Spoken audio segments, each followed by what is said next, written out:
Carta 7. Meu querido pai, meus dedos trêmulos dificilmente conseguem segurar a leve pena com a qual começo a te escrever sobre as coisas extraordinárias que tenho visto e ouvido. Mas eles tremem só de alegria. Ó meu pai, meu querido, querido pai, o Messias chegou. Eu ouvi sua voz. Ele realmente veio. Oh, que alegria, que alegria! Meus olhos contemplaram aquele de quem Moisés e os profetas escreveram. Mas não vou antecipar para que tu possas crer como eu creio. Ainda que tu não o tenhas visto, eu te farei um relato dos eventos que têm acontecido desde que minha última carta foi enviada a ti. Vou tentar escrever sem emoção e manter meu acelerado coração quieto e minha mão calma, enquanto coloco em ordem tudo o que aconteceu, para que o teu entendimento possa julgar com essa sinceridade e sabedoria que faz os homens verem em ti o israelita mais sábio na terra do Egito. Tu te lembrarás que na minha última carta, que seguiu pela caravana do Cairo, eu mencionei que o rabino Amós, aproveitando o recesso dos seus deveres no templo, a vez agora do venerável Eliú estar esperando no altar, decidiu pagar sua visita anual aos campos de trigo que ele possui perto de Jericó, os quais, como sabes, não são propriamente dele, mas lhe foram confiados pelos herdeiros do bravo soldado Manaque, da tribo de Benjamim, que foi morto ao tentar libertar Jericó dos romanos. O rabino Amós também sentiu não pouca curiosidade de ouvir João do Jordão, como ele é chamado. Sua fama se espalhou por toda parte. A pedido de Maria, e meu também, ele consentiu que deveríamos acompanhá-lo. João, o jovem que é noivo da minha prima, tendo ido ao mar da Galileia para saber acerca de certos barcos que estavam ali, aos cuidados de seu irmão Tiago e seu pai, estava para nos encontrar em Gilgal e nos acompanhar ao Jordão, porque ele não pensa que nem fala de outra coisa senão do profeta do deserto, de quem ele sente que sofre grande perda por estar ausente mesmo por um dia. A estrada de Jerusalém para Jericó tornou-se recentemente insegura, devido à ousadia de um chefe de insurreição chamado Barrabás, que há um ano fez uma rebelião contra os romanos, mas foi derrotado, e o seu bando se dispersou pelas montanhas ao sul do mar de Sodoma. Finalmente, levado à fome, ele começou a roubar caravanas, e como o número de viajantes aumentou muito entre Jerusalém e o Jordão, para ouvir João pregar e ser batizado por ele, ele tem atacado grande quantidade deles e tomado todos os seus bens e dinheiro. Por essa razão, o rabino Amós aceitou a oferta cortês da escolta do jovem centurião, ordenado pelo procurador Pôncio Pilatos, para manter aberta a estrada entre Jerusalém e Jericó, pois mesmo os mensageiros romanos têm sido barrados por esse assaltante destemido, e alguns deles foram mortos por ele. O orgulho do rabino Amós encolheu ante essa dependência de um braço romano, para fazer uma jornada pacífica através da sua própria terra.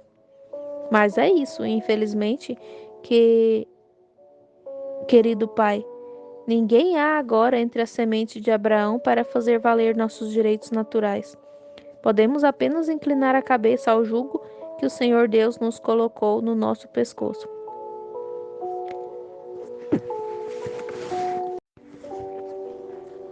Era de madrugada quando nos levantamos de nossos leitos para nos preparar para a jornada. As mulas em que cavalgaríamos foram trazidas ao pátio por 2 morenos servos gibeonitas que o rabino Amós tem a seu serviço, e estavam ornamentadas com ricas celas cobertas com tecidos persas bordados a ouro. As 2 mulas carregadas também estavam prontas, e sobre uma estava a bagagem de minha prima, Maria, como também a minha, a qual o rabino Amós, sorrindo, disse que tomou mais espaço do que a mercadoria e artigos de viagem de um comerciante de Damasco. Ao nascer do sol, depois de termos ajoelhado na cobertura à vista do templo e enviado nossas orações com nuvem de incenso ascendente, descemos ao jardim do pátio para cavalgar pela estrada. Havia uma robusta mula para o bom Rabino Amós, embora o centurião lhe enviasse um bonito cavalo persa para montar. Mas meu tio disse que ele nunca confiara em um animal tão incerto como um cavalo em sua juventude, e que ele não aventuraria tal medo em sua velhice. Então, ele preferiu sua mula. Tendo-nos assentado sobre nossas celas almofadadas e nossos véus prontos para cobrir nossas faces, esperamos a cada momento a chegada do centurião e sua corte.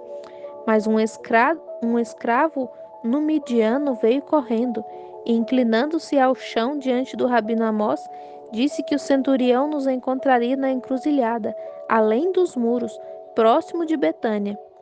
Então, todos nós montamos e seguimos em direção ao portão leste, que Pilatos recentemente reparou e nomeou a Porta de César.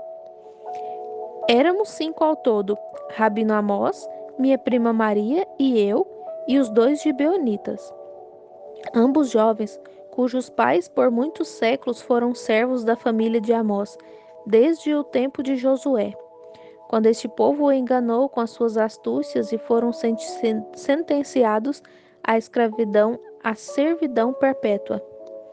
Estou impressionada com a aparência dessa raça peculiar.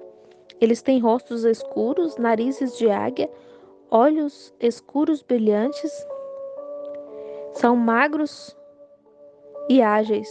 Eles parecem espertos e traiçoeiros, mas parecem ser covardes e facilmente controlados por um tratamento firme. Eles são incapazes de qualquer afeto e a gratidão parece ter sido arrancada deles. Eu ouvi uma tradição singular sobre eles de um dos levitas que frequentemente visita o Rabino Amós, segundo a qual eles seriam descendentes dos servos de Noé, que foram salvos com ele na arca, mas por ser de uma hierarquia inferior, não foram incluídos nos registros da família de Noé. Mas sem dúvida, você já ouviu a mesma vã tradição. A manhã estava brilhante e alegre, com o sol dourado derramando sua luz sobre o templo e a torre. O castelo e o teto, muros e plataformas, colinas e bosques, vales e riachos, todos iluminados com a glória da irradiante manhã. Enquanto virávamos a rua nos dirigindo ao portão das ovelhas, passamos pela casa de Caifás, o sumo sacerdote, a quem vi de pé sobre o alpendre de mármore de seu magnífico palácio. Ele não estava vestido com suas vestimentas suntuosas, com o peitoral de pedras deslumbrantes e chapéu real, como eu o tinha visto no templo, mas estava vestido com uma túnica preta leve, sobre a qual havia um cachecol de linho branco, e sobre sua cabeça, com cabelos brancos como a neve, tinha um capuz escarlate, uma vestimenta comum a todos os sacerdotes. De modo que, se eu não o tivesse reconhecido por sua altura e forma de autoridade, cabelos brancos e olhos penetrantes, enquanto ele nos observava, eu não o teria reconhecido como um sumo sacerdote. Ele falou ao Rabino Amós, que lhe fez reverência, e humildemente eu curvei minha cabeça diante da majestade do representante de Deus na terra. Um pouco mais adiante encontramos uma comitiva vinda da região além de Cedron, com grandes gaiolas sobre suas mulas, carregando pombas e pombinhos, levados ao templo para serem vendidos ali para sacrifícios. Meu coração sentiu pena daqueles seres inocentes, cujas cabeças azuis lindas eram enfiadas às dúzias entre as ásperas barras de suas prisões, enquanto lançavam suaves olhares para mim, como que me pedindo para libertá-los da escravidão. E quando eu refleti que eles ofereceriam suas vidas inocentes pelos pecados dos homens e mulheres de Israel, minha face se ruborizou de vergonha, pois éramos tão culpados diante do Senhor Deus que o inocente deveria morrer por nós. Enquanto Maria estava cavalgando atrás de mim para que as mulas carregadas passassem com suas imensas gaiolas, Uma das pombas, assustada pelo barulho das ruas, libertou-se das grades e, abrindo suas asas, voou para os ares. E depois tomou seu vôo ao campo, subindo muito acima das muralhas da cidade e das altas ápices das torres octogonais de Psefinos, desaparecendo à distância. Eu me regozijei com a fuga do pássaro inocente e desejei votos de um seguro retorno à sua casa nos bosques, pouco antes de chegarmos ao portão das ovelhas, pelo qual pegaríamos a estrada de Jericó. Encontramos um pobre cego levando um cordeiro, ou melhor, sendo guiado por um cordeiro domesticado. Ele também levava 2 pombas em seu peito. O rabino Amós, que o conhecia, perguntou onde ele estava indo. Ele respondeu que estava indo ao templo para sacrificá-los. Não, disse Amós, surpreso, tu não sacrificarás o teu cordeiro, Bartimeu. Eu os prometi a Deus, rabino Amós, e eu não posso deixar de cumprir a minha promessa sem cometer pecado. Mas o teu cordeiro te guia a todos os lugares, são teus olhos. Tu não podes fazer nada sem ele. Deus proverá para mim outro cordeiro, ele respondeu, com o rosto reluzindo de esperança. Mas e as tuas pombas? Tu ganhas um pouquinho por dia com elas. Elas são tão bem ensinadas em habilidades e bonitos números para agradar as crianças. Se deves sacrificá-las de acordo com teu voto, poupe estas que são tão úteis a ti, e aqui está o dinheiro para comprar outras pombas e outro cordeiro, respondeu meu tio benevolentemente. Ouça o que eu tenho a dizer, respondeu Bartimeu. Meu pai ficou doente e estava prestes a morrer, e eu fiz um voto a Deus que se ele curasse o meu pai, eu lhe sacrificaria uma de minhas pombas. No dia seguinte, minha mãe, que me sustentou na minha infância e me amou com todo o seu coração, embora eu tenha nascido cego, ela também ficou enferma. Então eu prometi o meu outro pombo. E naquela mesma noite, minha filhinha cega, cujo rosto eu também nunca vi, e quem também nunca viu o rosto de seus pais, estava doente quase à morte. Foi então que eu prometi tudo o que me restava, mesmo meu cordeiro querido que eu amo como se fosse meu filho. Meu pai, minha mãe e minha filha foram restaurados. E na minha alegria estou indo ao templo oferecer estes dons de Deus para ele. Será difícil, Senhor, mas não devo eu cumprir meu voto? Será difícil ficar sem eles. Vou sentir muita falta deles, mas Deus não deixará o cego Bartimeu sofrer, pois ele verá que a sua oferta, suas 2 pombinhas e o seu cordeiro é tudo o que ele tem.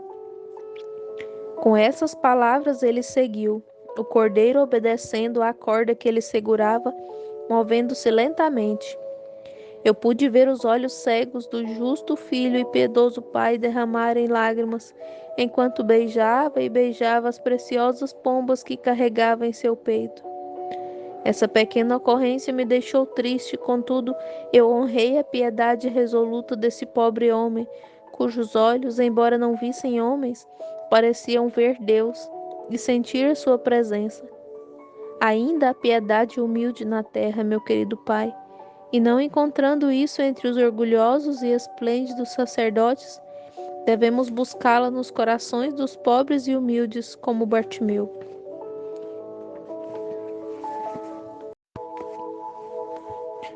Ao chegar ao portão, não fomos detidos pelo capitão romano, que segurou outros, examinando seus passaportes e pegando dinheiro daqueles que não o portassem. Porque, embora pedestres pudessem entrar e sair livremente, todavia aqueles que passassem em cavalos ou mulas, era-lhes exigido dinheiro, a menos que tivessem passes assinados pelo procurador. Mas o capitão do portão nos viu primeiro do que o vimos. Com grande civilidade nos fez passar pelo portão, à frente de outros que estavam prontos para irem, dizendo que o jovem centurião, cujo nome eu penso que não te disse, é Emílio, dera-lhe ordem para não nos deter. Os severos soldados romanos, com fortes armaduras de ferro, que estavam no portão, me impressionaram por terem o aspecto de forma de homens que poderiam conquistar o mundo. Quando refleti que não havia uma cidade na terra cujos portões não tivessem tais homens como esses, armados, vestidos e usando barbas como eles, não podia deixar de respeitar o poder universal do Império Romano, embora eu o temesse.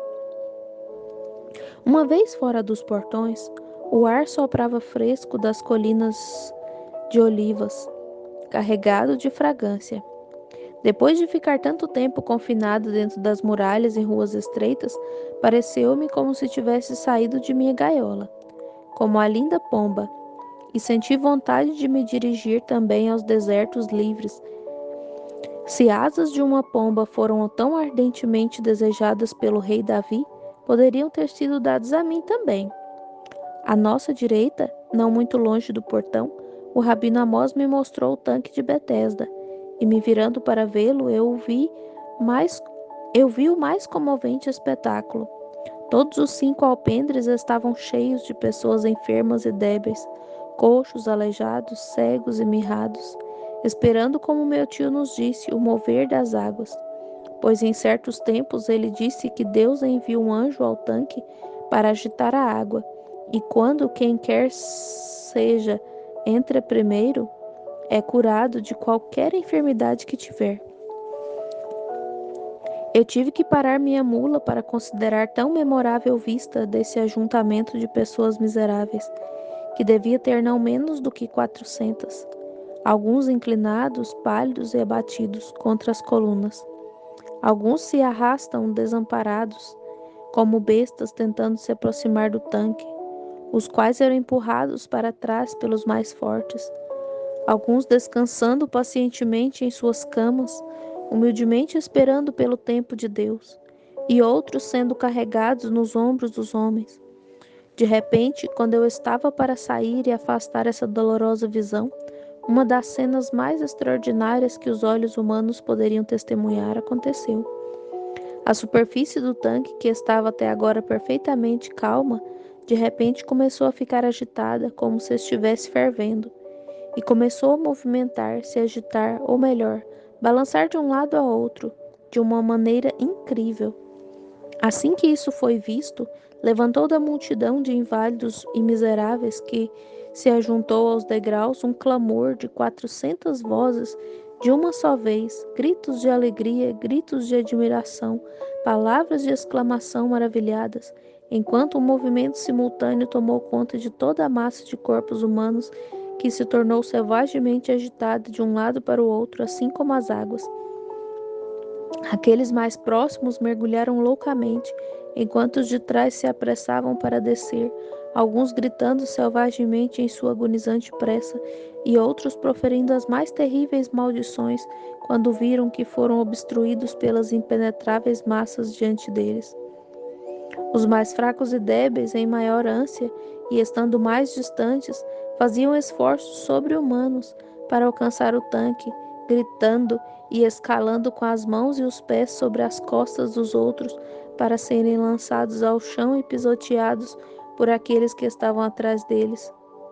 Alguns homens fortes que tentavam abrir o caminho para alguém que estava carregando, tiraram suas facas e passaram abrindo caminho em meio aos miseráveis e abatidos que aglomeravam o caminho, e a violência foi vista dos portões pelos romanos, os quais desceram, alguns com espadas desembainhadas para reprimir o tumulto, pois todo o tanque estava em alvoroço.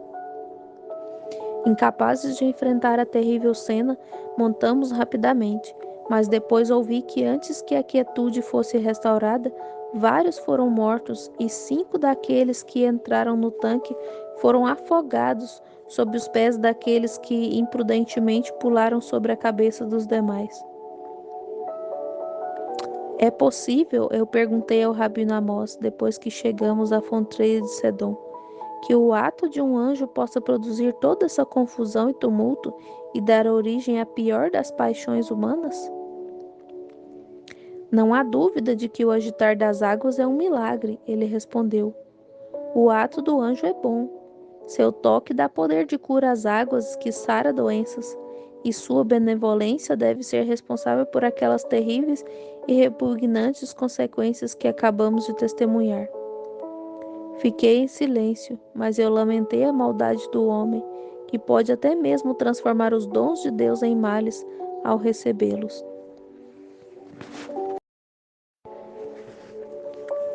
Nós agora viramos um pouquinho à direita para fora da estrada principal, porque a ponte que dava acesso à estrada de Jericó estava sendo solidamente reconstruída pelos romanos. Tivemos que seguir ao lado do riacho até chegarmos próximo à coluna de Absalão, e ao vê-la toda a história daquele jovem príncipe extraviado veio à minha memória. Quão maravilhoso que a gloriosa cabeleira dourada da qual ele se envaidecia e da qual os poetas daquele dia falaram mais de uma vez, seria um instrumento de sua morte. Assim que prosseguimos um pouco mais, ali estavam as antigas árvores de carvalho à vista, que o rabino disse que eram bastante velhas, fazendo parte da extensa floresta através da qual ele cavalgava tão fatidicamente, e sem dúvida eram antigas. Ele me mostrou pouco depois, e a certa distância de Jerusalém, a cova onde Absalão foi jogado pelos 10 jovens que o mataram, fazendo um amontoado de pedras sobre ele. Esse príncipe deve ter sido tão corajoso quanto belo e desobediente, visto que, quando pendurado pelo cabelo na árvore de carvalho e incapaz de causar qualquer dano a alguém, foi preciso 10 jovens para rodeá-lo e feri-lo. E é possível, como o Rabino Amós pensa, que esse grupo de homens combinou para tomar juntos a culpa diante do rei Davi, diante do qual nenhum deles gostaria de se encontrar sozinho. Quão interessante é para mim cada lugar nas imediações de Jerusalém. Parece-me viver nos dias antigos, quando vejo as cenas onde se desenrolaram os grandes eventos que constituem a história e a glória de nossa nação. Nem ainda tínhamos chegado ao lugar onde era a encruzilhada, quando ouvimos a oeste o som do galopar de uma grande quantidade de cavalos, e no momento seguinte o jovem centurião romano apareceu, na estrada do portão do cavalo, cavalgando à frente da tropa de cavalos, cuja aparência guerreira com o retinir das armaduras e a melodia de suas cornetas fez meu coração saltar. E eu estou certo de que se eu pudesse ver meus olhos, poderia descobrir neles uma luz marcial. Emílio parecia um príncipe, e a sua armadura polida brilhava ao sol como uma armadura de fogo. Ao seu lado cavalgava um jovem que carregava a águia de seu grupo. Mas o próprio centurião carregava na mão apenas a insígnia de sua graduação, que era uma vinha com anéis de ouro. Ele nos saudou com aquela cortesia que distingue cada um de seus gestos, e então dividiu sua tropa em duas, metade da qual ele iria cavalgando à frente na vanguarda, e a outra metade que ficou para trás servia como uma retaguarda. Ele então deu a palavra para ir adiante. O próprio centurião cavalgava ao lado do rabino Amós, ou próximo de nós, mas não se ocupava muito conosco a ponto de esquecer seu dever como capitão, que ele cumpria com extrema vigilância. Adeus, querido pai. Até minha próxima carta, quando vou retornar minha narrativa dos eventos que ocorreram desde que deixei Jerusalém. O Deus de nosso pai Abraão seja tua defesa e escudo. Sua afetuosa filha, Adina.